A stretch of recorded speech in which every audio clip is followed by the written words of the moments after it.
Normally স্বরাষ্ট্রমন্ত্রী মহোদয় যখন দাঁড়ান তখন একদিকে শুধু টেবিল চাপড়ানো আসে, কিন্তু আজকে দেখলাম অ্যাক্রস দ্য পার্টি লাইন সকলে আপনাকে উৎসাহ দিচ্ছিলেন কথা বলার জন্য। নিউজ এই কিনা বিষয়টা বোধহয় এইদিকেই তালি হবে, ওই দিকে তালি হবে, এই নিশ্চয়তা দিতে পারতেছি না। দিয়েছি মাননীয় স্বরাষ্ট্রমন্ত্রী, আপনার কোনো কথাই শুনতে পাচ্ছি না, আপনি বসেন। মানে স্পিকার, আপনাকে ধন্যবাদ।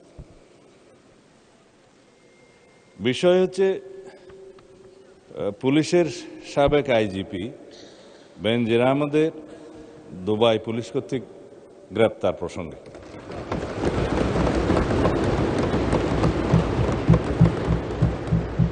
এই বিষয়ে আমি মহান জাতীয় সংসদকে অবহিত করছি যে বর্তমান সরকার দায়িত্ব গ্রহণের পর দুর্নীতি মামলায় অভিযুক্ত পুলিশের সাবেক আইজিপি বেনজির আহমেদকে গ্রেফতারের জন্য ইন্টারপোলের সাথে নিবিড়ভাবে কাজ করার জন্য নিয়োজিত পুলিশ হেডকোয়ার্টার্সের national central bureau NCB Dhaka কর্তৃক ইন্টারপোলে আবেদন করা হয়।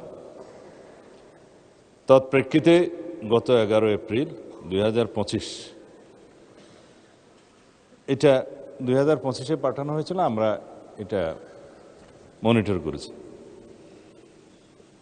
ইন্টারপোল 2025/12239 নম্বর ফাইল ও 5174/4 2025 কন্ট্রোল নম্বরের মাধ্যমে বেনজির আহমেদের প্রতি রেড নোটিশ জারি করে।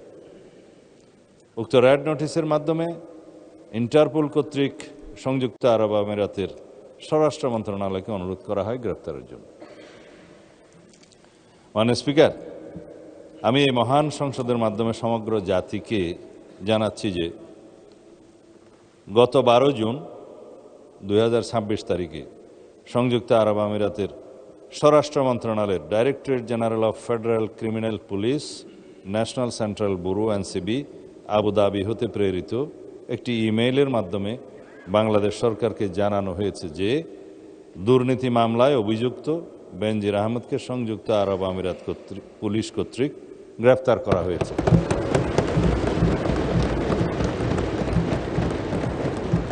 এবং তিনি বর্তমানে সেখানে আটক আছেন। মাননীয় স্পিকার, আমি এই মহান সংসদকে আরও অবহিত করছি যে এনসিবি আবুধাবি জানিয়েছে যে UAE federal law number 39 of 2006 অনুযায়ী গ্রেপ্তারের তারিখ হতে 30 দিনের মধ্যে কূটনৈতিক চ্যানেলের মাধ্যমে আনুষ্ঠানিক এক্সট্রাডিশন রিকোয়েস্ট প্রেরণ করতে হবে। উল্লেখ্য, বেনজির আহমেদের বিরুদ্ধে দণ্ডবিধির 420, 467, 468, 471 and 109 সেকশন এবং 1947-এর দুর্নীতি প্রতিরোধ আইনের সেকশন 5/2, 26(2) এবং 27(1) এবং বাংলাদেশ পাসপোর্ট অর্ডার 1973-এর 11 ধারার মানে সেকশন 11-এর মামলা বিচারাধীন রয়েছে। উক্ত বিষয়ে এনসিবি ঢাকা ইন্টারপোল চ্যানেলের মাধ্যমে রেড নোটিশ প্রকাশ, আন্তর্জাতিক সমন্বয়, বিদেশি কর্তৃপক্ষের সাথে যোগাযোগ এবং গ্রেফতার পরবর্তী ফলো আপ কার্যক্রম সম্পন্ন করেছে। দুদক কর্তৃক প্রত্যার্পণের জন্য প্রয়োজনীয় মামলা, গ্রেফতারি পরোয়ানা ও তদন্ত সংক্রান্ত দলিলাদি প্রস্তুত, স্বরাষ্ট্র মন্ত্রণালয় কর্তৃক এক্সট্রাডিশন প্রপোজাল প্রস্তুত ও অনুমোদন এবং পররাষ্ট্র মন্ত্রণালয়ের মাধ্যমে ইউএই কর্তৃপক্ষের নিকট কূটনৈতিক চ্যানেলে আনুষ্ঠানিক এক্সট্রাডিশন রিকোয়েস্ট প্রেরণ করে এনসিবি আবুধাবির সাথে সমন্বয়পূর্বক অতি দ্রুতই তাকে বাংলাদেশে নিয়ে আসা হবে। এটি বাংলাদেশ পুলিশের একটি ঐতিহাসিক সাফল্য। এর মাধ্যমে আমরা বিচারহীনতার সংস্কৃতি থেকে বের হয়ে আসতে সক্ষম হব ইনশাআল্লাহ। পাশাপাশি এর মাধ্যমে আমরা জাতিকে আশ্বস্ত করতে চাই যে অপরাধী যত শক্তিশালীই হোক না কেন, আইনের ঊর্ধ্বে কেউ নয়। এটি দেশে আইনের শাসন প্রতিষ্ঠা এবং বাংলাদেশের ইতিহাসে মাইল ফলক হয়ে থাকবে। মাননীয় স্পিকার, আপনাকে ধন্যবাদ। মাননীয় স্পিকার, 300 বিধিতে একটা বিষয়ে একটি বিবৃতি দেয়া যায়। যেহেতু আপনি সুযোগ দিয়েছেন, আমি আরেকটা বিষয়ে কি বলতে পারবো? এটাও একই 2 মিনিট সময় লাগবে। যদি এইরকম গ্রেট নিউজ থেকে থাকে, যেমন ধরেন নর্মালি স্বরাষ্ট্রমন্ত্রী মহোদয় যখন দাঁড়ান তখন একদিকে শুধু টেবিল চাপড়ানো আসে, কিন্তু আজকে দেখলাম অ্যাক্রস দ্য পার্টি লাইন সকলেই আপনাকে উৎসাহ দিচ্ছিলেন কথা বলার জন্য। So we are really pleased, it's a great news for the Bangladesh যে বিবৃতিটা দিলেন। এখন যদি আরেকটা এরকম গ্রেট নিউজ থাকে, of course you are allowed to, subject to your consideration যে গ্রেট নিউজ কিনা। এই বিষয়টা বোধহয় এইদিকেই তালি হবে, ওইদিকে তালি হবে, এই নিশ্চয়তা দিতে পারতেছি না। না, এইদিকে যদি তালি না পড়ে তাহলে তালির মানে তালি দিলে ভালো হবে। আমরা আইনের শাসন প্রতিষ্ঠা করছি, আমি বলতে দিলে বলে কি আমরা একটু পরে শুনি, এই তালিটার ঐক্যটা থাকুক, আমরা একটু আলোচনা করি, পরে আবার শুনতে পারবো। 300 বিধিতে আমরা এটা শোনার জন্য বোধহয় সবাই অপেক্ষা করছে। আচ্ছা জি, আচ্ছা, ঠিক আছে, বলেন। মাননীয় স্পিকার, আমি দলের নাম নিতাম না, যেহেতু এটা বিষয়ে কিছু ক্লেম করা হয়েছে সেই জন্য দিচ্ছি। বাংলাদেশ ছাত্র শিবিরের কেন্দ্রীয় সহকারী আন্তর্জাতিক বিষয়ক সম্পাদক মোহাম্মদ জিসান মিয়া প্রধানের ঘটনার সংক্ষিপ্ত বিবরণ। মাননীয় স্পিকার, উল্লেখিত বিষয়ে আমি মহান জাতীয় সংসদকে অবহিত করছি যে গত 11 জুন 2026 তারিখ রাত 8:30 কুমিল্লা জেলার দাউদকান্দি বাজার হতে বাংলাদেশ ছাত্র শিবিরের কেন্দ্রীয় নেতা, যার পদবি সহকারী আন্তর্জাতিক বিষয়ক সম্পাদক মোহাম্মদ জিসান মিয়া প্রধান নিখোঁজ মর্মে 12/6/2026 খ্রিস্টাব্দে দাউদকান্দি থানায় এসে তার পক্ষে মোহাম্মদ রাসেল আহমেদ, ঠিকানা স্থায়ী ও বর্তমান সাং বীরবাগ গোয়ালি ইউনিয়ন বটেশ্বর থানা দাউদকান্দি জেলা কুমিল্লা, মোবাইল নম্বর বললাম না আছে, একটি নিখোঁজ জিডি করেন। নিখোঁজ জিডির প্রেক্ষিতে তাকে উদ্ধারের নিমিত্তে কুমিল্লা জেলা পুলিশের একাধিক টিম মাঠে নামে উদ্ধার কাজে তৎপর হয়। অনুসন্ধানকালীন প্রথমত নিখোঁজ ব্যক্তির আপন চাচাতো ভাই সজীব হাসানের মাধ্যমে জানা যায় গত 5-6 মাস পূর্বে ফেসবুকের মাধ্যমে জনৈক একজন নারীর সাথে মোহাম্মদ জিসান মিয়া প্রধানের পরিচয়ের সূত্র ধরে তাদের মধ্যে মোবাইল ফোনে কথাবার্তা শুরু হয় এবং প্রেমের সম্পর্ক গড়ে ওঠে। মাননীয় স্পিকার, কুমিল্লা জেলা পুলিশের তথ্য মতে বিভিন্ন সময়ে জিসান মিয়া মেয়েটিকে বিয়ের প্রলোভন দেখিয়ে একাধিকবার দর্শন করলে মেয়েটি অন্তঃসত্ত্বা হয়ে পড়ে। এক পর্যায়ে জিসান মিয়া প্রধান ভিকটিম মেয়েটিকে জোরপূর্বক ভ্রূণ নষ্ট করার জন্য চাপ সৃষ্টি করতে থাকে এবং ভ্রূণ নষ্ট না করলে ভিকটিমকে মেরে ফেলার হুমকি প্রদান করে। তার এক পর্যায়ে ভিকটিম মেয়েটি জানের ভয়ে বাচ্চা নষ্ট করতে ভ্রূণ নষ্ট করতে রাজি হলে জিসান মিয়া প্রধান তার পূর্ব পরিচিত ও ঘনিষ্ঠ জনৈক সিকান্দর আলীর ওষুধের দোকান হতে ভ্রূণ নষ্ট করার ট্যাবলেট ক্রয় করে ভিকটিম মেয়েটিকে খাওয়ায়। 2-3 দিন পরে ভ্রূণ নষ্ট হওয়ায় ওষুধ সেবনের ফলে ভিকটিমের প্রচণ্ড রক্তক্ষরণ শুরু হলে ভিকটিম নিজেই জিসানকে বিষয়টি জানায়। তখন জিসান তার আপন চাচাতো ভাই সজীবের মাধ্যমে পুনরায় একই ফার্মেসি হতে ওষুধ সংগ্রহ করে ভিকটিমের বাড়িতে পৌঁছে দেয়। ওষুধ সেবনের পর রক্তক্ষরণ বন্ধ হলে ভিকটিম জিসানকে বিয়ের জন্য চাপ সৃষ্টি করে।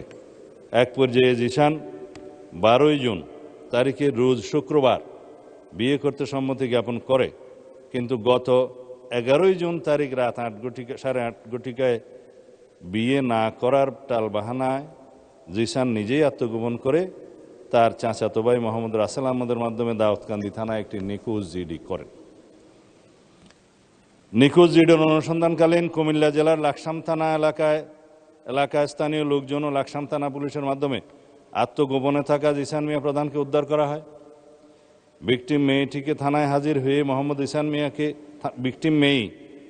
মেয়েটি থানায় হাজির হয়ে মোহাম্মদ জিসান মিয়া প্রধানকে 1 নম্বর আসামি করে ধর্ষণ, ধর্ষণে সহযোগিতা এবং ভ্রূণ নষ্ট করার অভিযোগে অপর 3 জন যথাক্রমে মোহাম্মদ সজীব হাসান, সেকান্দর আলী ও মোহাম্মদ গোলাম রব্বি সহ মোট 4 জনের নাম উল্লেখ করে এজাহার দায়েরের প্রেক্ষিতে দাউদকান্দি মডেল থানার মামলা নম্বর 13 তারিখ 13/6/2026 খ্রিস্টাব্দ ধারা নারী ও শিশু নির্যাতন দমন আইনের 9(খ)/30 তৎসহ 313, 506 এবং 34 পেনাল কোড রুজু করা হয়।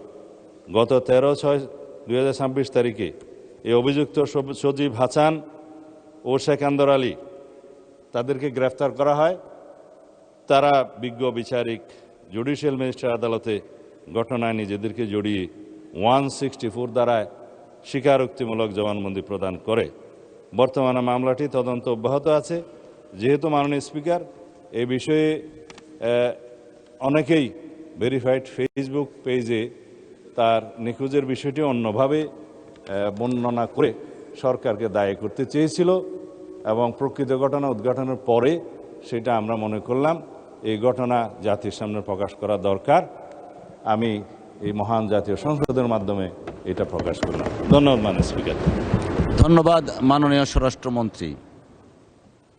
মাননীয়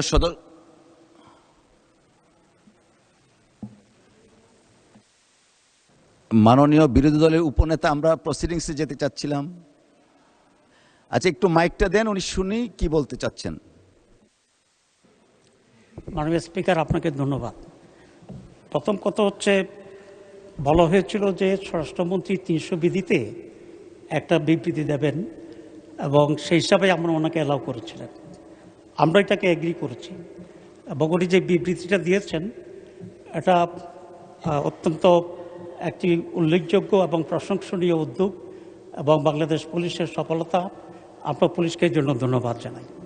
এবং যে কাজটি করেছে সেখানে একজন আইজিপি দুর্নীতি দমনে বিদেশে ছিল, তাকে অ্যারেস্ট করা হয়েছে এবং 1 মাসের ভিতরে তাকে আনবে বিবৃতি দিয়েছে।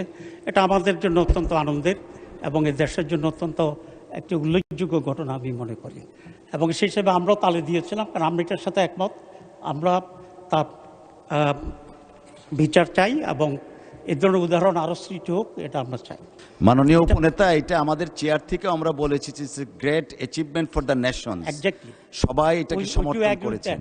কিন্তু এই সুযোগ নিয়ে উনি একটি দলকে কেন্দ্র করে পরবর্তী পর্যায়ে যে স্টেটমেন্টটা দিয়েছেন, এটা মাননীয় উপনেতা, আমি একটু আপনাকে যদি বইটার সামনে থাকে আমি একটু পড়ে শোনাতে চাই, একটু দয়া করে যদি ধৈর্য ধরতেন। 300 বিধিতে বিবৃতি দেওয়ার পর এই ব্যাপারে কোনো কোশ্চেন করা যায় না। এটা আমাদের ওই রিটেন একটা যে কনস্টিটিউশনের মতো এটি সংসদের। উনি কিন্তু পরবর্তী যে বক্তব্যটা, সবাই যদি কথা বলেন তাহলে ওনাকে উপনেতা কেন বানিয়েছেন? দয়া করে বসেন। যেহেতু বিরোধী দলের নেতা নেই, উপনেতাকে ফ্লোর দেওয়া হয়েছে, তাহলে ওনাকে কেন বানালেন? আচ্ছা, ধন্যবাদ। না, আপনি প্লিজ মাননীয় সদস্যবর্গ, অত্যন্ত নিন্দনীয়। জি মাননীয় উপনেতা, আপনি বলুন। জি, আজকে স্বরাষ্ট্রমন্ত্রী পরবর্তী পর্যায়ে যে সাবজেক্টটা বলেছে, আপনার এটা অ্যালাউ করা উচিত হয়নি না জেনে, 1 নম্বর কথা। 2 নম্বর কথা হচ্ছে, আমি কিন্তু আগেরটাও জানতাম না, আগের বিবৃতিটা কি ছিল সেটাও জানতাম না। আপনি বলেন কি বলতে চাচ্ছেন প্লিজ। কিন্তু ভেরি আনফরচুনেট থিং হচ্ছে এই যে আমার জানা নাই স্বরাষ্ট্রমন্ত্রী পরবর্তী পর্যায়ে একটি আনডিসাইডেড ম্যাটারকে, বিতর্কিত বিষয়কে এখানে পার্লামেন্টে এরকম বক্তব্য রাখা কোনো একটি দলকে করে, এটাই বোধহয় বাংলাদেশের পার্লামেন্টের ইতিহাসে এই প্রথম বলেই আমি মনে করি। এবং এটা মনে হচ্ছে আমার কাছে যে মাননীয় স্বরাষ্ট্রমন্ত্রী একটি দলকে কন্ডেম করার জন্যে ইন্টেনশনালি এটা এখানে প্লেস করেছে। ঘটনাটা যেটা হয়েছে, আমি এখন জানতে চাচ্ছি যে জিশান এখন কোথায় আছে, 1 নাম্বার। 2 নম্বর কথা হচ্ছে, এখানে কুমিল্লার পুলিশ জিশানের সাথে কারো কথা বলতে সাংবাদিকদেরকে দেখা করতে দিচ্ছে না এবং যে মেয়েটার কথা বলা হয়েছে ওই মেয়েটার সাথেও কাউকে কথা বলতে দেওয়া হচ্ছে না। তাহলে এটা কেন? এখানে কি কোনো প্লট তৈরি হচ্ছে? এটা আজকে স্বরাষ্ট্রমন্ত্রীর বক্তব্যটা মনে হচ্ছে যে ওনারা একটা প্লট তৈরি করার জন্যেই পুলিশ এবং স্বরাষ্ট্রমন্ত্রী একই লাইনে আলোচনা করে এই কাজটি করেছে। 2 নম্বর কথা হচ্ছে এই ধরনের এই ঘটনাটি যে ন্যাচারাল হয়েছে, এই ধরনের কোনটা সঠিক এখন এটা ডিসাইডেড হয়নি, এটার কোনো স্টেটমেন্ট আসেনি। 2 নম্বর কথা হচ্ছে এই ধরনের ঘটনা যেগুলো সত্য, প্রতিদিনই নানা ঘটনা ঘটছে, কিন্তু পার্লামেন্টের মধ্যে এটাই আসছে। মাননীয় উপনেতা, আপনাকে অসংখ্য ধন্যবাদ। যদিও 300 বিধির উপরে কিছু বলার থাকে না, তারপরে আপনি বলেছেন, অসংখ্য ধন্যবাদ। কন্ডেম করি এবং এই ধরনের সমস্ত ঘটনা আসতে হবে। Thank you. এবং এটা কোনো প্রমাণিত হয়নি, তার ছবি আমাদের কাছে আছে। ইসলামী ছাত্র শিবির মাননীয় সদস্য আর বোধহয় দলকে এইভাবে পার্লামেন্টে দায়ী করবে, বানোয়াট কথা বলবে এবং ষড়যন্ত্র করবে, এটা তো এখানে পার্লামেন্টে মেনে নেওয়া যায় না। আমি মনে করি স্বরাষ্ট্রমন্ত্রী এটা উইথড্র করা উচিত, অথবা আপনি এটাকে এক্সপান্ড করা উচিত, কারণ এছাড়া ছবি আমাদের কাছে আছে। মাননীয় সদস্য, আপনি একটু বসেন, আমাকে একটু বলার সুযোগ দেন। জি, না, এটা দেখতে খারাপ দেখা যায়, আপনি একটু বসুন প্লিজ, টেক ইউর সিট, বসেন আপনি, আমরা সিস্টেমটা রাখি। মাননীয় সদস্য, আপনিও বসেন।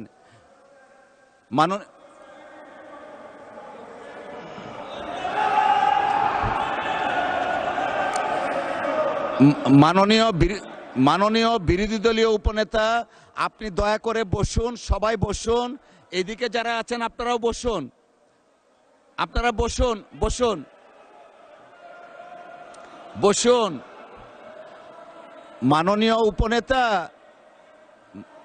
মাননীয় উপনেতা, আমি কিছু বলতে চাচ্ছি, আমাকে বলার সুযোগ দেন। সবাই বসুন দয়া করে। মাননীয় উপনেতা, আপনি বসুন, সবাইকে বসুন please, take your seat everyone. বসেন। আচ্ছা ঠিক আছে, বসেন, সবাই বসেন দয়া করে। সদস্য আপনি বসেন। জি, মাননীয় স্বরাষ্ট্রমন্ত্রী আপনিও বসেন সকলেই। জি, মাননীয় সদস্য আপনিও দয়া করে বসুন। মাননীয় সদস্যবৃন্দ, আসলে এটা আমাদের দেশের সর্বোচ্চ জায়গা, এটা আমরা সবাই দায়িত্বশীলতার পরিচয় দিব। আপনি যে কথাটা বললেন, অনেক কথা বলা হয়েছে স্বরাষ্ট্রমন্ত্রীর পক্ষ থেকে। কথা শুরু করলে আমরা অনেক কথা বলতেই থাকি। আপনি যা বললেন সর্বশেষ এক্সপান্স করার জন্য আমরা পরীক্ষা নিরীক্ষা করে দেখব, যদি সংসদীয় রীতিনীতির বাইরে কিছু হয়ে থাকে সেটা পরবর্তীতে সিদ্ধান্ত নেওয়া হবে। সকলকে অসংখ্য ধন্যবাদ। আমরা কোনো বিতর্কে যেতে চাচ্ছি না, প্লিজ বসেন। মাননীয় সদস্যবৃন্দ, দিনের কার্যসূচি অনুযায়ী বসেন প্লিজ, বসেন। আমরা এটা কোনো আলোচনায় যাচ্ছি না, বিতর্কেও যাচ্ছি না, রুলসে পড়ে না। মাননীয় স্বরাষ্ট্রমন্ত্রী, আপনি 300 বিধিতে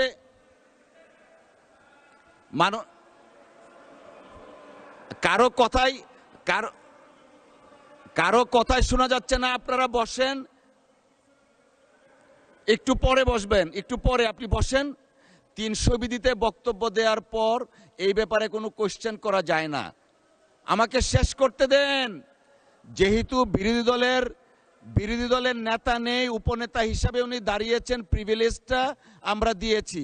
উনি যে বক্তব্য রেখেছেন সেটার প্রেক্ষিতে আমি রুলিং দিয়েছি যে যদি মাননীয় স্বরাষ্ট্রমন্ত্রীর কোনো বক্তব্যে অসংসদীয় কিছু থাকে, পরীক্ষা নিরীক্ষার পর সিদ্ধান্ত দেয়া হবে।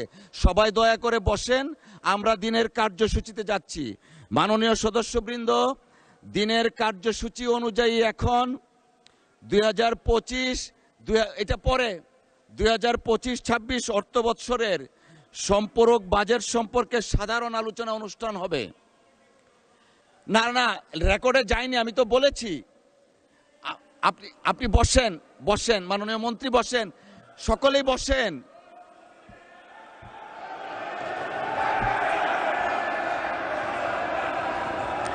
মাননীয় স্বরাষ্ট্রমন্ত্রী, কিছুই যায়নি রেকর্ডে, আপনি বসেন দয়া করে। Let us start our business. আপনারা বসেন।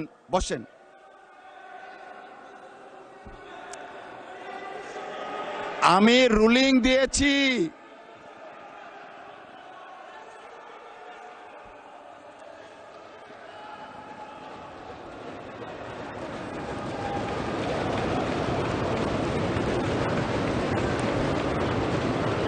এই মাননীয় উপনেতা দেখেন, আপনি যে বিষয়টা অ্যাড্রেস করেছেন, আমি হামলি রিকোয়েস্ট করছি আপনাকে। আমি বলেছি যদি কোনো অসংসদীয় ভাষা থাকে, রীতিনীতির বাইরে থাকে, আমরা পরীক্ষা নিরীক্ষা করে সিদ্ধান্ত দিব। এখন আমরা দিনের কার্যসূচিতে যাচ্ছি, কাউকে কোনো কিছু দিচ্ছি না। বসেন।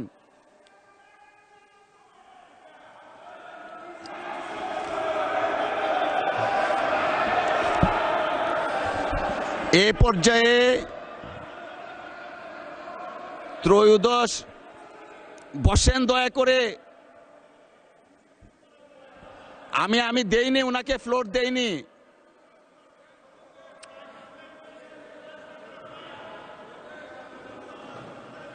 জি,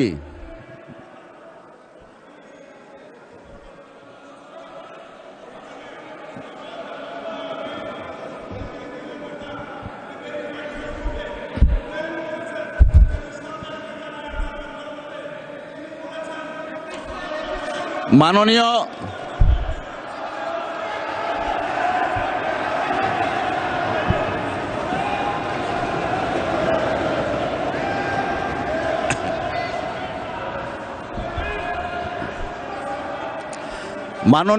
মাননীয় সদস্যবৃন্দ, আপনারা বসেন। মাননীয় স্বরাষ্ট্রমন্ত্রী বসেন, আপনারা বসেন।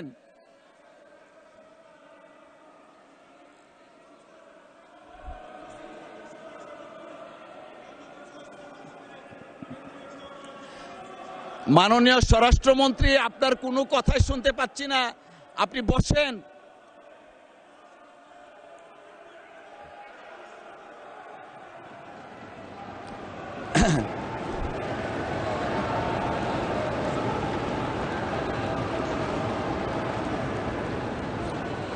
জি, মাননীয় স্বরাষ্ট্রমন্ত্রী, আপনি বসেন। ওনারাও বসবে, আপনিও বসেন। কিছুই রেকর্ডে কিছু নাই, আপনারা বসেন। Let us start our business. উনাকে দেয়া হয়নি। মাননীয় বিরোধী দলের নেতা, উপনেতা, আপনি বসেন।